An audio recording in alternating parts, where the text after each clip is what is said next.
Jojo review! So we are on episode 3, continuing from where we last left off, and there are a bunch of things that I want to talk about that happened in this episode, but first, I might as well go over what actually happened in this episode. So Giorno is talking with Bruno. He's like, hey, you're gonna join me, and I'm gonna take over your whole shebang here, and then I'm gonna be the #1 gangster in this town, and I'm gonna stop the drug dealers from dealing with children. And Bruno just basically goes, alright. Makes sense, because you can tell that Bruno does not actually want the drug dealers dealing with children. He takes sympathy towards them, and Giorno noticed that when he hesitated upon using the kid's arm. So they walk with each other, and Bruno's trying to explain how this whole mob thing works. And it's your typical thing where nobody knows the boss's name, nobody knows what the boss looks like, you know, they just hear stories about them, and they get all their orders from the boss's underlings. So Giorno has to basically infiltrate the gang by passing a test by one of the boss's underlings. So the guy he's meeting up with is actually in prison, and yet he still has all this power, and he still has the power to give orders to all the underlings underneath him. Very obviously, you can kind of guess that, oh, maybe he has some dirty cops on his side, and maybe he's a stand user. Upon seeing Pulpo, you can tell right away, this dude needs to lay off the crackers. I don't know how the heck they got him in that cell. They must have had to remove the glass to get him into that cell. There's no way he fit through that door. Now, in order to impress Pulpo, Giorno kind of shows him, oh, I pickpocketed the cop. Ooh, look at me. I'm really cool, right? And I'm going to put it back in her pockets before she even notices it's gone. And, you know, it does impress Pulpo quite a bit. He's amused at this. So he decides to give him a test to see if he is trustworthy, because that's very important. So the test is this lighter. Fancy smancy lighter. A lot of fluid in it. It's lit, and he places it on the table and gives it to him, and he says, look, you keep that flame going for 24 hours and come back here with it, you're okay. But if that flame goes out, that just proves that I can't trust you. Just you making sure that this small little flame doesn't go out. If I can't trust you with that, how can I trust you with all these important things I'm going to give you in the future? Needless to say, keeping a flame going for 24 hours while going through daily lit, that's kind of difficult, especially when you have to leave the jail cell with that flame and you're not supposed to take anything from Pulpo.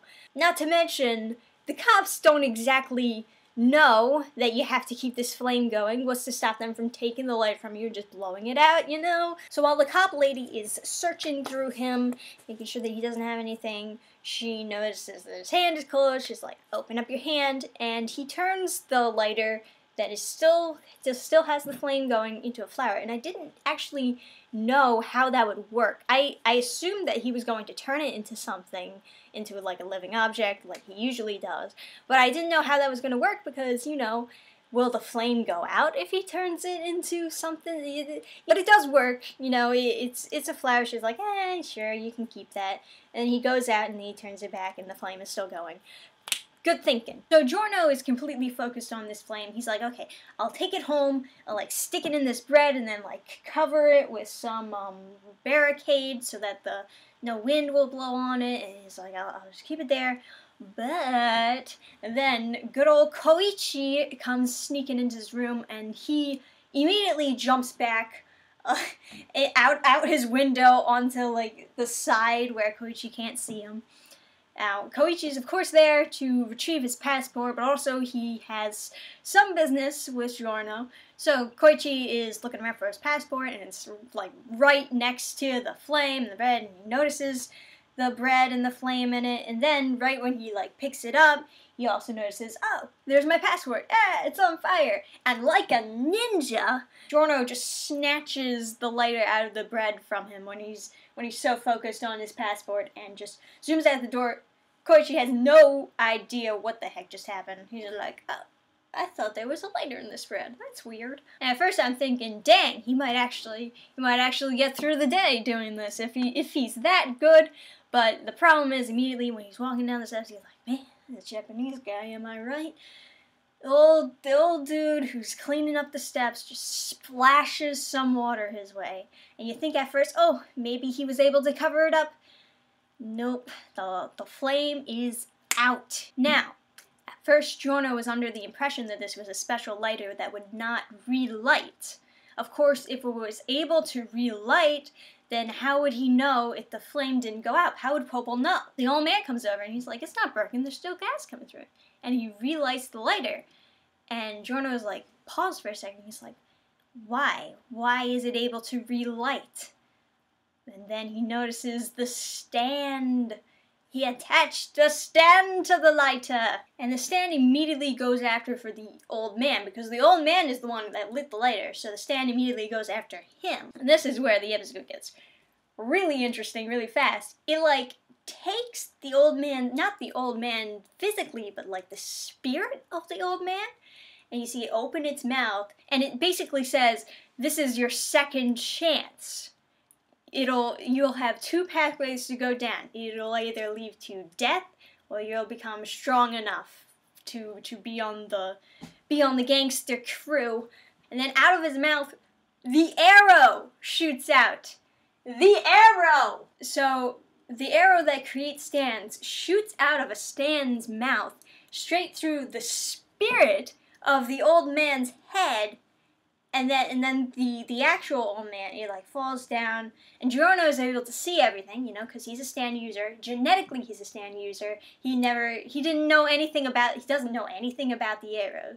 He needs to get Jotaro up in there so that he can explain, hey, there are these arrows that can make stand users.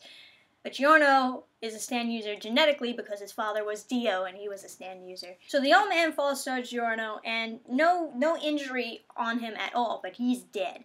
Now, obviously, the old man's going to die if he gets shot with that arrow. I seriously doubt that the old man has a strong enough will to take that and get a stand. That would be funny if the old man got a stand, let me tell you what, but that's not the direction that they're gonna go in this show. So Giorno has no idea what's going on. And then the stand turns to him and he's like, you lit it too, didn't you? Implying that he's going to shoot the arrow at him as well. I mean, it wouldn't be the first time the arrow has pierced a stand of someone who's already a stand user before. But Giorno doesn't actually know what the arrow does, so he's not going to take that risk of getting shot with it. That being said, how the heck is the arrow a part of a stand? And before, the arrows were physical objects. They shot at you physically, and if you lived through it, you would heal, and you would get your stand power. But in this version, it's shooting your spirit. Jotaro is going to have to explain what the arrows are, if they ever come back into the story. I mean, we did get a little small Koichi scene, but it's also interesting because Giorno did say before, oh, I wonder if he'll give me a second chance. This is the version of the second chance. From what I understand, getting shot with this arrow is your second chance. If you're strong enough to get a stand, then he'll have you on his team. Maybe he's not even expecting you to actually be able to keep the flame going. Maybe the real test is just getting shot by the arrow. Although it's kind of hard for me to imagine. It's like, well, I kept the flame going. And Popol's just like, oh shit, really? How'd you do that? Can you turn around for a second? Let me just get this arrow. But I guess we'll learn all about that in the next episode. As usual, thank you guys for watching. Sorry my reviews are going to be late. You know I'd love to just be able to upload 4 videos on Fridays, but that's a little bit difficult. Thank you to my Patrons, of course. You help me very lots. And I'll see you all next time. Bye!